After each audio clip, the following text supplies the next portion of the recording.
Augusto, ¿cómo te va? ¿Qué tal, Gustavo? Bueno, primera vez en el programa, así que dijimos, vamos a hacer light hoy. Después de la próxima vas a tener que agarrarte. Pero bueno, siempre el UNDAF tiene un equipo de técnicos muy formados. Contanos un poco el último informe y vemos la primera placa y la vamos comentando.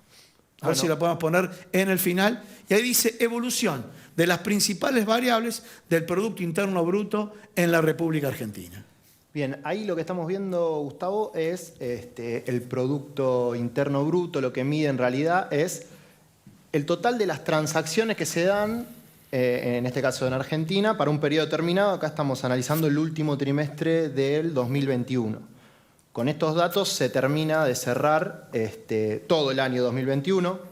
Lo que estamos viendo ahí es, descontando la inflación, ¿no?, que el consumo privado, es decir, el gasto que hacen las familias, aumentó un 11,4% el último trimestre del 2021 con respecto al último trimestre del año 2020. Bien.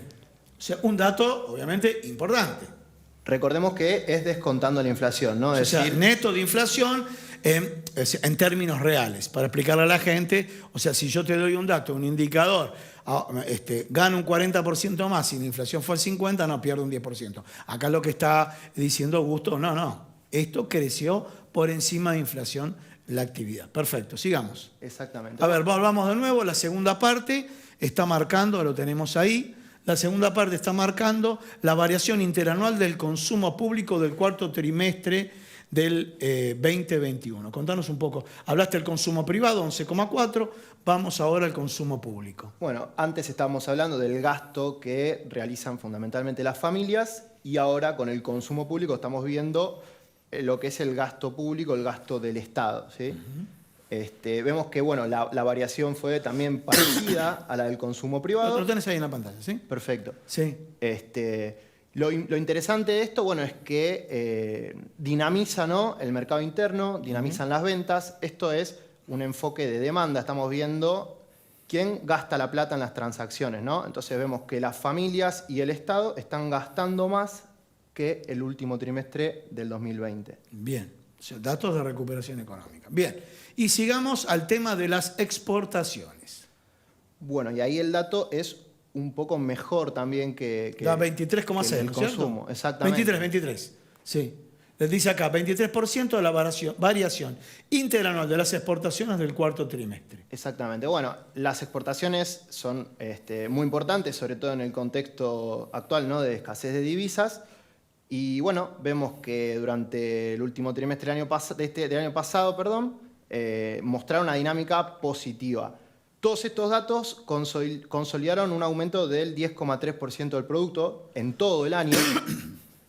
Y ahí falta el dato de la inversión, que también es positivo, sí, aumentó un 13%, que ese es el gasto en maquinarias, equipos de transporte, y eso es lo que permitiría... ¿Inversión también incluye obra pública o no? No, en realidad la inversión es gasto en todo lo que sea maquinaria. Sí, podría estar dentro de la obra pública. Bueno, perfecto. Y ahora vamos a la próxima placa. Y la próxima placa, a ver si la tenemos ahí, hace referencia, ¿sí?, a la evolución económica que tuvo un comportamiento homogéneo, que 15 sectores de 16 experimentaron subas con respecto al año 2020. A ver, contanos un poco. Bueno, así como antes estábamos hablando más... Lo podremos agrandar, le he pedido acá al director si podemos agrandar para ver los cuadritos, porque el primero dice otras actividades de servicios comunitarios. Ahí está, bien, sí. Como te decía, antes estábamos hablando desde el lado de la demanda, viendo quién era efectivamente el que gastaba la plata, sí, las familias, el sector privado o el resto del mundo cuando exportamos. Ahora estamos viendo del lado de la oferta, qué sectores fueron los que generaron mayor valor agregado. Bien. Y tenemos como sectores importantes, además del que acabas de mencionar, de servicios comunitarios, está la construcción, que es muy importante. Bien, por eso te pregunté, 27,1. Exactamente. Sabemos que la construcción tracciona gran cantidad de empleo y tiene muchos eslabonamientos. Compra insumos, perfecto, transporte. Sí. Bueno, ahí como vos mencionabas antes también, la recuperación del sector de hoteles y gastronomía. Bien, hagamos lo siguiente, vamos a un corte y después nos seguís comentando el crecimiento del resto de los sectores.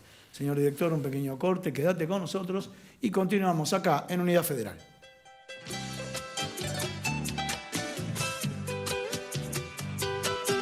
Bueno, señores, retomamos acá en Unidad Federal. Estamos con Augusto Trevisan, economista, Patricio Mauche, analista político, y con Augusto nos quedó pendiente unos datos de la Universidad Nacional de Avellaneda de lo que fue el cuarto trimestre de la actividad económica.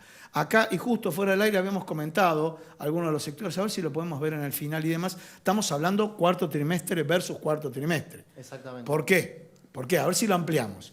Porque justo Patricio había mencionado, mirá lo que pasó con agricultura, ganadería, casa, bueno, pero ¿qué pasa? Es cíclico, ¿no? La actividad agroindustrial, hay que ver el total anual, ¿no es cierto? Es comparación cuarto trimestre. Exactamente. Puede ser que en el 20, o sea, acá estamos hablando, en el 2020, el último trimestre, haya tenido un comportamiento diferente o viceversa, o el trimestre anterior haya crecido. Así que tenemos que ver los datos interanuales. ¿Cuándo van a tener la estadística interanual? La estadística interanual está, Sí. está el consolidado de todo Bueno, el después 2021. en otro programa lo dejamos para el consolidado. Sigamos con los sectores, dale, así ya cerramos este tema. Tenemos, entonces, habíamos mencionado, por un lado, tenemos la construcción, hoteles y restaurantes. Esto que mencioné acá, 23,5. A ver, voy acá, señores, acá, piso. 23,5 el crecimiento de hoteles y restaurantes. ¿Saben lo que pasa? Hoy, por una cuestión de escasez de dólares, hay cupos para las importaciones. ¿Cómo se establecen los cupos? En función de consumos anteriores. Los consumos anteriores de todas las cafeterías, léase la cadena de cafetería que a vos te guste, pero para darte una ayudita, puede ser aquella que vendía alfajores en Mar del Plata. Bueno, u otras cadenas de cafeterías han tenido un crecimiento explosivo. Acá lo tenés, los datos del UNDAP. Entonces, lo que está pasando ahora es que tiene un cupo equivalente al cupo del periodo anterior o del año anterior, que hubo un crecimiento muy importante, por eso están preocupados que puede haber faltante de café. Y el otro tema es yerba. ¿Y por qué yerba si somos productores? Porque hubo incendios en Corrientes. Entonces, el primer semestre del año puede haber yerba, pero es muy probable que en el segundo se tenga que importar la yerba, ¿no es cierto? Así que es un dato para agregar acá a los datos que nos comentó Augusto. Y seguimos. Bueno, ahí Comercio mayorista y minorista. importante también la industria manufacturera y el comercio, Bien. porque son dos sectores que traccionan mucho empleo. Minas y canteras también creció. Exactamente, esos son sectores de salarios altos. Bien. Transporte, almacenamiento y comunicación 7,4, servicios sociales y salud, perfecto. Bueno, ahí tenemos. Y electricidad, gas y agua 3,3%. Bueno, desde ya, muy importante y muchas gracias por los datos del ONDAF. ¿Querés hacer un cierre? No, bueno, me gustaría decir esto, ¿no? Que digo, es muy importante tener en cuenta estos datos macroeconómicos. Y quizás uno en la casa a veces se pregunta por qué a mí no me llegan estas buenas noticias al bolsillo. Sí. Y yo creo que es un desafío importante que tiene hoy en día el gobierno de hacer, de mejorar la distribución, básicamente, de hacer que lleguen estas mejoras macroeconómicas a los trabajadores, tanto formales como del sector informal. Clarísimo. Augusto, muchísimas gracias.